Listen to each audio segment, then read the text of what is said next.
Spurs fans, I know it's only January, but this upcoming draft could have such huge implications on the success of our Spurs. And I'll be covering it all season until we finally hear the words.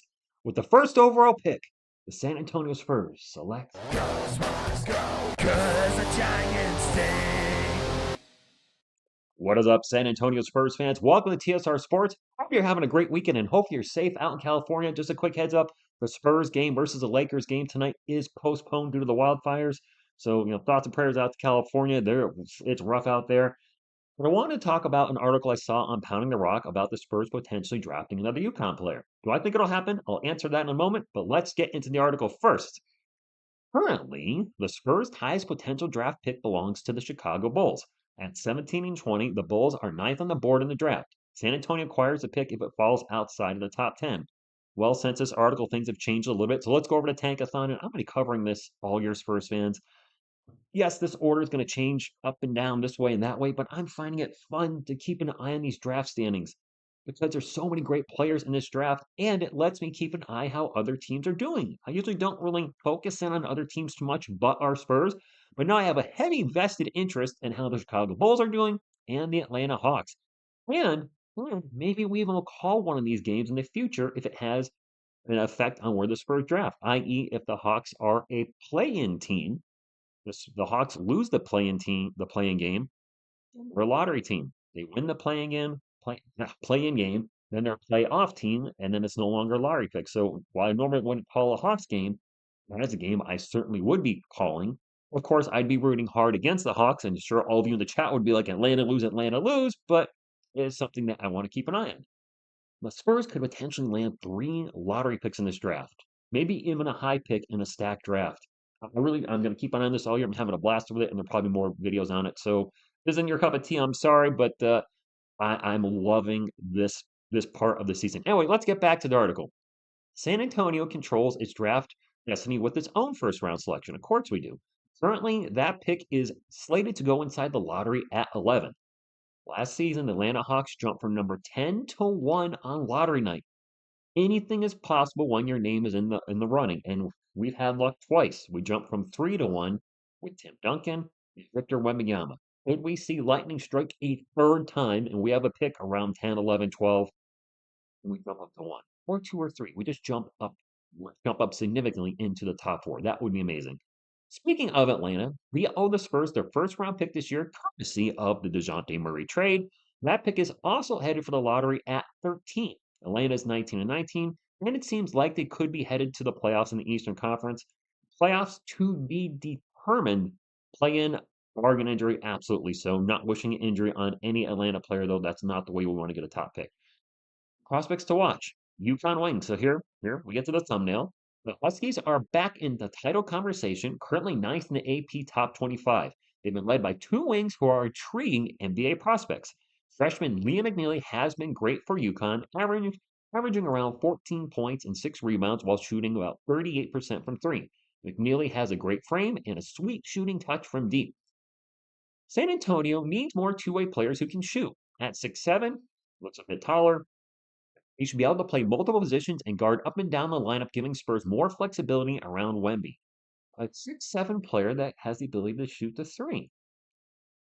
Riley Minix? Anybody? Riley? I'm wondering when he's going to get a chance. If he's going to get a chance. I don't know. Maybe post the All-Star break. Who knows? Or he gets called if there's an injury. But Riley's been playing well in Austin. We need three-point shooting. We're one of the worst three-point shooting teams in the league, aren't we? Could be determined with Riley. Alex Karaban has continued his streak of good play with the Huskies, averaging about 16 points, 5 boards, and just under 2 blocks while shooting 41% from deep. Karaban is an awesome defender, especially off the ball as a secondary rim protector, and is a professional shooter with long range. So I looked up both players on Tankathon's big board, sticking with Tankathon. Lee McNeely currently is ranked the 15th best player in this draft. And this is going to change a lot with the playoffs coming, college, the finals, 64, 32, blah, blah, blah. Alex Karaban's ranked at 29th. Would we possibly take Lee McNeely with the Atlanta Hawks pick? I guess that would make sense if he's available to player the Spurs want. Alex at 29, that's kind of an area, that is an area we should not be drafting in, so that seems very unlikely. Let's continue on in the article because they do talk about a few other players that should be players of interest for the San Antonio Spurs. And the first one is backup big. Oh, our backup center position. The Spurs have a backup center issue. Neither Zach Collins nor Charles Bassey have shown enough to warrant big minutes off the bench. Bassey's had a few flashes. Collins has been really awful lately, and we have him next year. He's under contract for next year, Spurs fans. A lot of Spurs fans think this is his last year, or some of you do.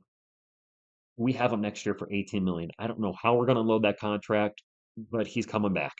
There are plenty of intriguing big men on the draft board that could fill long term. Dukes is it Common Malush? That's a name I've seen on the channel. He appears to be a top 10 pick. He's an athletic yet raw prospect. I'm going to bring up this other player because this is who pounding the rock legs. Georgetown's Thomas Sorber, 15 points, 8 rebounds, almost 2.5 blocks, has been a dominant force as a freshman and shows signs of developing a three ball. Out of all these players, I'm most intrigued by Sorber, who may be available later in the draft. His frame and skill set are something the Spurs could develop into a really strong backup big man. If his shot develops, he could even play alongside Wemby thanks to his athleticism and strength. Well, I looked him up on the big board, and he's currently ranked 42nd. We have, I think, 2 picks in the second round this draft. That could be a player to watch for that we take in the second round. I don't know a lot about him. I don't usually follow the players that are second round picks until we get closer to the draft. A name to keep an eye on. And last but not least, they want to talk about, and I find this interesting. They're going to be part of this, part of the article. I was like, combo guards. Their favorite player at pounding the rock in the 2025 draft class is Illinois freshman Kasparis Jacksuonis.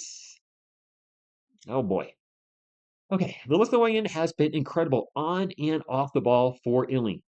He's averaging 16 points, 5.5 rebounds, and 5.5 assists while shooting 50% from the field and 41% from three, and also 88% from the free throw line. He's had awesome games against good NCAA teams like Northwestern, Arkansas, and Missouri.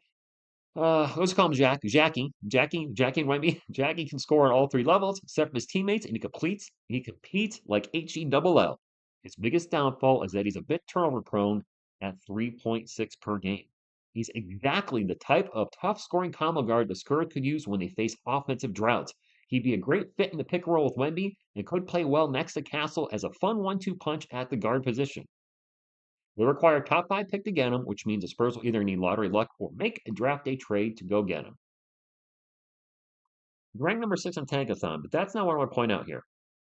Make a great 1-2 punch with Castle at the guard position. Is pounding the rock under this writer under the assumption that maybe Devin Vassell is traded? I just thought it was interesting there because generally speaking, we look forward to the future and we've mostly agreed, some don't, but the 4 that look like they should be part of the team moving forward are in the starting lineup. Wemby, Sohan, Vassell, and hopefully Castle slides into the point guard spot and becomes a point guard we hope he can be. But they're thinking him, Crespi here at the 2 spot. Thought that was interesting. They kind of forgot about Devin Vassell there, so I just wanted to throw that out there.